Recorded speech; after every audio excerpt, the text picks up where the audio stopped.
Hey everyone, I'm Martin. Welcome back to my channel. So kung mapapansin nyo, hindi masyadong lakado yung makeup natin ngayon. Gandang lip tint and pulbo lang tayo because today's video is all about the hair. Last week kasi umatin ako ng benefit event and a lot of my friends there asked me kung paano ko nagawa yung curly hair.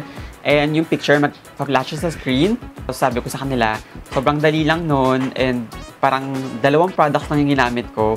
Tapos naisip ko din bakit hindi ako gumawa ng tutorial for everybody na streetwise, na katulad ko na hindi mo na kailangan pumunta ng salon and gumastos ng mahal para lang ma-achieve yung curly hair mo. Kaya for today's video, ituturo ko kung paano maging kulot na hindi mo na kailangan gumastos ng mahal. So yung mga products na kakailanganin natin to achieve that curly hair is, of course, rubber band. Mabibili nyo to kahit sa mga bangketa lang or sa mga mall. The next one is, optional lang to. Pwedeng kahit anong mousse or gel. Okay lang din yun. Pero I have here Lulaine Z Cool Curl Setting Hairspray. And then of course, our comb or suklay. Before tayo mag-start, i-damp natin yung hair natin with water.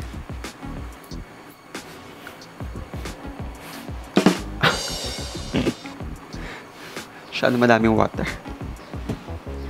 Woo! Tapos, kuha na tayo ng portion ng hair natin na i-curl.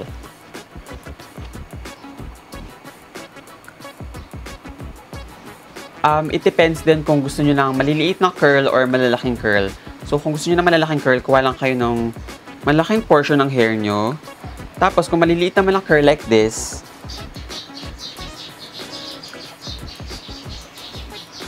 ingay ng mga ibon. Once na sa tingin nyo yung portion ng hair nyo is okay na, start na natin siya i-roll or ikutin. Katulad ng pagpapaikot sa atin ng gobyerno, ng mga karelasyon nyo, ganon. So ito na guys yung naikot-ikot na hair. Tapos, ang gagawin natin, iikot naman natin siya ulit. Dapat nakadikit na sa anit. So parang ang peg niya is croissant na tinapay. Hindi ko alam kung nakakita nyo to, pero wait lang. Mahirap siya, guys. Nakakangawit din. So, after natin ito matapos lahat, makikita nyo siya na parang super liliit na hair na nakadikit sa anit. Ganon yung peg niya. Once na-achieve na natin yung pa-spiral, grab nyo na agad yung rubber band and huwag nyo siyang bibitawan kasi uulitin nyo ulit yung process. Medyo mahigpit lang siya and masakit sa anit. So, tiis-tiis lang tayo. And nakakangawit din siya sa kamay. Let's move on and do the rest of the hair.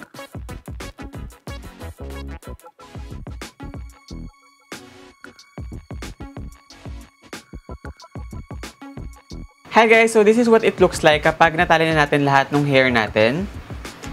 So, ngayon mukha tayong porcupine dahil sa mga parang spiky sa head natin. Pero after nyan, I promise you, kung nakita niyo yung picture ko sa IG and sa mga shinare kong stories, ang bongga niya. Right now, yung feeling is parang pulling and tightening yung sensation kasi nga sobrang higpit ng ginawa ko para maging effective agad. You can definitely leave it overnight para yung curl niya is plakado talaga kahit hindi nyo nagamitan ng setting spray. Pero in my case, i-leave lang natin siya for 5 to 6 hours para makita natin kahit sa ganung span lang ng time yung result.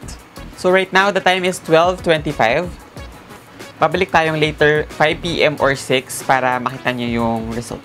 Hey guys, I'm back. So the time now is 5:14. It has been 5 hours and 14 minutes since ginawa natin tong porcupine-ish na hairstyle para ma-achieve yung curly hair. So tanggalin natin siya isa-isa. Wait lang. Actually, masakit tong part na to eh. Kasi hinahatak mo yung rubber band. So, ayan na siya. Ang cute! So, later na natin siyang i-massage or i-marry to each other.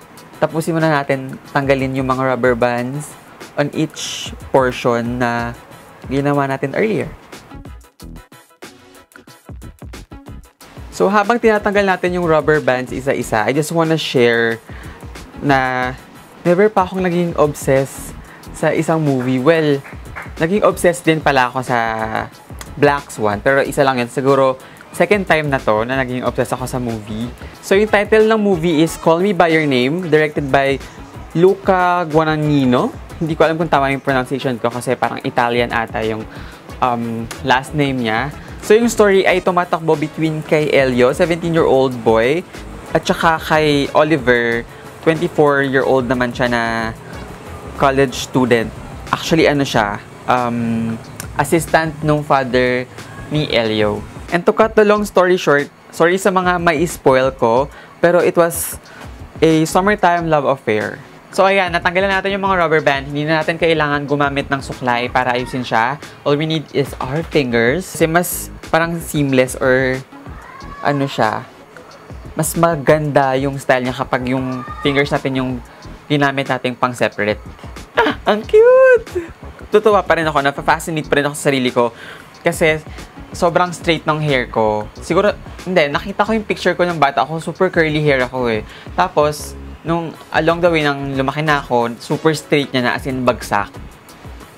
Tapos, nung nag-experiment ako ng ganito, sobrang natutuwa ako kasi parang ang sarap maging kulot. Hindi mo na kailangan ayusin kasi kahit magulo siya, maganda siya. 5 hours pa lang yan. Paano pa kaya kapag in-overnight nyo yung stay nung kulot? Diba? Mas powerful, mas malala. So, ayun guys, habang mini-marry natin or sineseparate natin yung each portion na ginawa natin earlier, going back dun sa movie na Call Me By Your Name, kaya siguro ako sa kanya na obsessed kasi andun ka rin sa timeline or andun ka rin sa scene, andun ka rin sa moment and situation kung nasan yung character, parang napi-feel mo yung kung broken-hearted siya, napi-feel mo rin kung masaya siya, kung lonely siya. Alam mo yun? Hindi ko alam kung ako lang yun na nakaka-feel.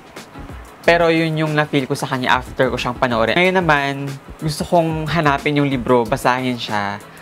Kasi gusto kong makita kung anong difference ng character sa book at saka sa film. Siyempre, may mga tinanggal na doon na scene, mga nire-write na dialogue. Kaya gusto kong basahin yung book mismo na Call Me By Your Name. Kaya lang, hindi ko siya makita sa National Bookstore tsaka sa Fully Book. Kaya guys, kung alam nyo kung saan ako pwedeng makabili or makarent ng Call Me By Your Name na book, let me know in the comment section below. Yes, please. And sobrang surreal ng feeling kasi nung pinanood ko siya, na-feel kong na-infatuate ako sa movie, na-feel kong na-in-love ako, na-feel ko rin na broken-hearted ako, na-feel ko rin na left out and lonely. Alam mo yun, parang nagta-transcend yung emotions and feeling through film hanggang sa reality. Kasi yung story sa film at saka sa book can happen to anyone. Hindi ko alam kung fictional yung Call Me By Your Name, pero it can happen to anyone eh. Kaya siguro maraming makaka-relate sa kanya, katulad ko. So guys, after ng short movie review, ito na yung hair natin. Completely curled na siya. Kaya sobrang streetwise and sobrang natutuwa ako na na-discover ko siya. Kasi kahit hindi ka na pumunta sa salon and mag-avail ng sobrang mahal na treatment, magpa-digital perm para ma-achieve yung ganitong curl, kahit sa bahay lang, kaya na siyang i-achieve gamit yung tiyaga and rubber band. Since 5 hours lang inalat natin time para ma-achieve yung ganitong curl, baka kasi throughout the day, mag-loosen up yung curls niya. Gagamit tayo ng setting spray para sa mga curly hair. So ayan guys, this is the final look. Ang lakas natin maka-Timothy Chalamet. So that's it guys. Sana may natutunan kayo for today's tutorial. Let me know in the comment section below kung ano yung thoughts nyo about this look. Hope you guys like this video, subscribe to my channel, and I'll see you on my next one. Goodbye!